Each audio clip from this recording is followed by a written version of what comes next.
सांगली, मिरज आणि कुपवाड महानगरपालिकेचे माजी महापौर लोकनेते कालकथित विवेकरावजी कांबळे यांच्या द्वितीय पुण्यस्मरण दिनानिमित्त विविध क्षेत्रातील मान्यवरांनी आदरांजली वाहिली। कालकथित विवेक कांबळे यांच्या प्रतिमेला पुष्पहार आणि पुष्प वाहिले, पंचशील आणि बुद्धवंदना करण्यात आली।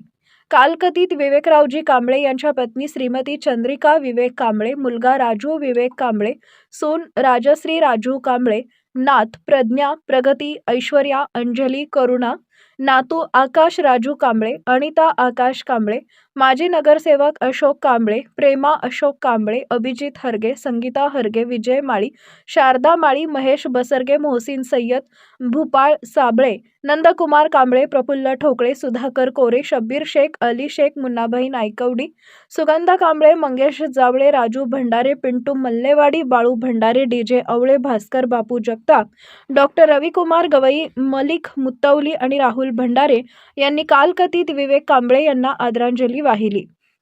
माजी महापौर कालकथित विवेकरावजी कांबळे यांच्या द्वितीय पुण्यस्मरण दिनानिमित्त मिरजेतील मातोश्री अनाथाश्रम या ठिकाणी ब्लँकेट आणि चादरीचं वाटप करण्यात आले।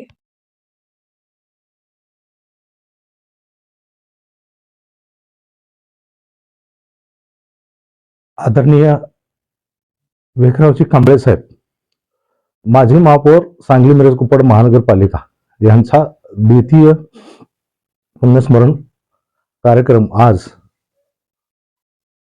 होत आहे। या कार्यक्रमासाठी सर्व उपस्थित असलेले सर्व त्यांचे चाहते, त्यांचे कुटुंब, आऊ जी ना आम्ही लहान असल्यापासून आम्ही बघतो की त्यानं प्रत्येकाला आपलेस करून घेतलेलं आहे।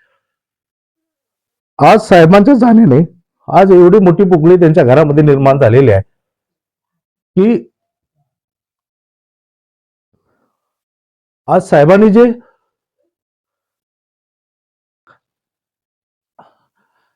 हा सगळा आशीर्वाद माझ्या आऊचा आहे।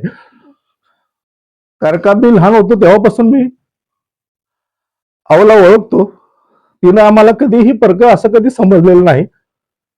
राजू जसा आहे तसं, अशोक आहे तसं आम्हाला सुद्धा तिनं आपलेसं करून ठेवलेलं आहे। त्याच्यामुळे आज साहेबांच्या जाण्यामुळे आज 2 वर्ष होतात साहेब जाऊन, किती वर्ष असे लवकर दिवस निघून गेले कळालं सुद्धा नाही। आज होते उद्या गेल्या किंवा काल होते आज गेले, अशा पद्धतीनं साहेबांचं जाणं आमच्यातून एवढं वेदनादायक आहे की ते शब्दातून व्यक्त होत नाही। कालकथित आमचे वडील विवेकरावजी आप्पा कांबळे यांचे द्वितीय स्मरण दिनानिमित्त मी त्यांच्या आत्मशांतीसाठी माहेर विश्वदीप आश्रम यांच्यासाठी वयोवृद्धासाठी आप्पांच्याकडून एक अपेक्षा होती की अनाथ आश्रममध्ये काय तर माझ्या नावानं दान करत जावं म्हणून। आज त्यांच्या आत्म्यासाठी आज मी माहेर आश्रममध्ये थंडीच्या दिवसामुळं त्याला ब्लँकेट, चादर आज आमच्या परिवाराकडून व सर्वाकडून मित्रमंडळीकडून आज प्रस्थापित केलेलं आहे। असंच जर काही पुढं आश्रमसाठी काही मदत लागू दे, आर्थिक मदत, त्याच्यासाठी आपण नाव द्यायला आम्ही सहमत आहोत। कधीही आम्हाला कुठल्याही काळामध्ये काही आपल्याला अडचण असली तर आपण सांगावं, एवढं मी सांगतो, थांबतो। जय हिंद, जय महाराष्ट्र।